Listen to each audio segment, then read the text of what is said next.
Jesus looked up and saw the rich putting their gifts into the treasury, and he also saw a certain poor widow putting in 2 mites.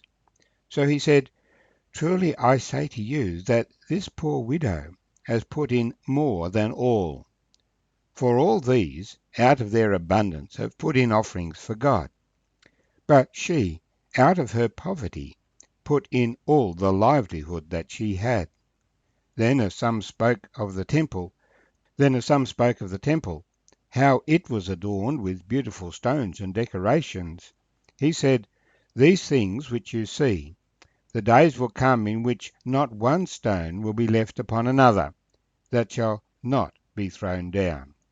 And so they asked him, saying, "Teacher, when will these things be? And what sign will be that these things are about to take place?"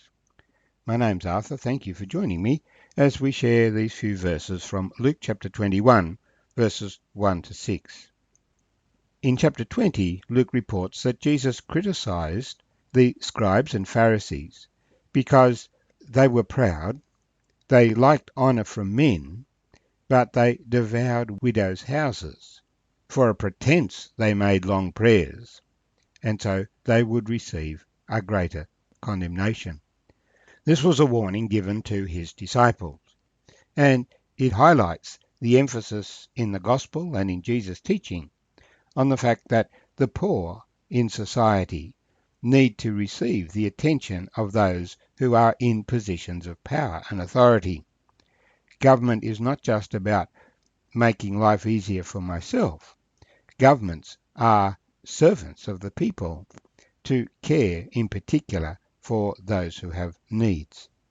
But Jesus extends the contrast between the scribes and Pharisees when he comes into the temple looking at those who are putting their gifts into the treasury. The temple was a very ornate building, and the only way that you can have such a fancy public building is if a lot of people put a lot of money into it. It was a project that the rich were happy to support. And there was a trunk there, and people would come and bring their money in for supporting the temple.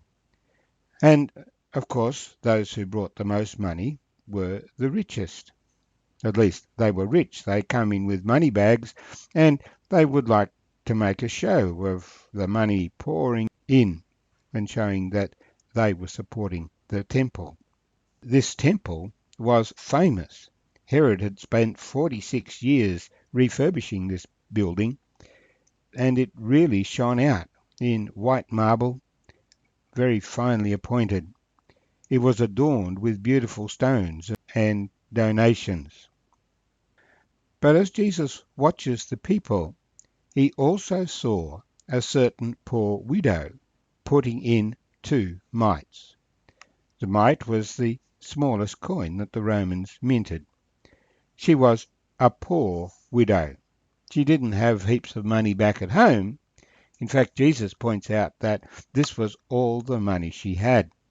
It was hardly enough to buy a meal. It was all that she had, and she only had 2 of these, we could say 2 5-cent pieces. And you can't buy anything for 5 cents. It's just the change you get from buying something much larger. And this woman put in these 2 coins that she had. And Jesus says, "Truly I say to you that this poor widow has put in more than all. For all these, out of their abundance, have put in offerings to God." Jesus is not complaining that they have put in offerings. Each of us is encouraged to give an offering to God, which is proportional to our income. But in this Christian era, the amount or proportion is not specified. The amount is a free will offering that we work out between ourselves and God. And God will honour what we give, whether little or more. It's our choice. But this woman, in her poverty, put in all the livelihood that she had. She didn't just put in 1 coin, 50%. She gave both. And Jesus noted, God noted. The things that people do not note, God notes. And of course this applies in our lives. We can compare ourselves with other people, and if we think that we are great and mighty and powerful, we are deceiving ourselves. But if we think that we are poor and have nothing to contribute, we are also deceiving ourselves. We have something that we can do, and we can honour God with our substance, whether we are rich or whether we are poor. It's a matter of just where God sits in our priorities. The reality is that the extremely poor are much more likely to have faith in God. We don't see that so much in Australia because the government steps in and provides welfare payments so that nobody should be poor. There are those who are poor because they do not manage the funds that are given to them well. But when you go to other countries where there is not a state-funded welfare system, or it's a very meagre system, you often find that the poor call to God for help. They have faith in God. The Jewish society was one in which God was known, but it was also a very unfair society because the rulers of the people, the wealthy among the people, we find from Jesus' teaching, took advantage of their wealth to exploit the poor. They devoured widows' houses. They put requirements on poor people, but they didn't help them to meet them. And Jesus has said this is wrong. You should be helping them, not putting them under more pressure than they're already under. So this poor widow, though she had no standing compared to the scribes with their fancy clothes and their money and their long prayers, yet she is honoured before God. This is in line with Jesus' teaching that God sees the secret things, and his measure is not the measure of the world. The world likes to compile the top 100 wealthy people in Australia, in the world, and see how much power and influence they have, and to jockey for positions. And you see, for a while, one person is ahead and then they slide back and somebody else takes the running as the wealthiest person in the world. But riches are vain. All that the world offers is transitory. The point is that in the end, it is appointed unto men once to die, and after this the judgment. And the question then is, what have you done with those things that you received?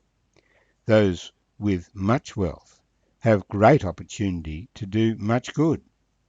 Those with little wealth still have opportunity to do good, and the Lord will reward according to the opportunity that you have, not according to the worldly measure as to how big your bank balance was or might have been. The reality is that we are impressed with people in fine clothes, with fancy buildings. And when you go to Europe, you can do tours looking at the cathedrals and the abbeys and the magnificent buildings, holy houses, adorned and beautiful and impressive on the outside.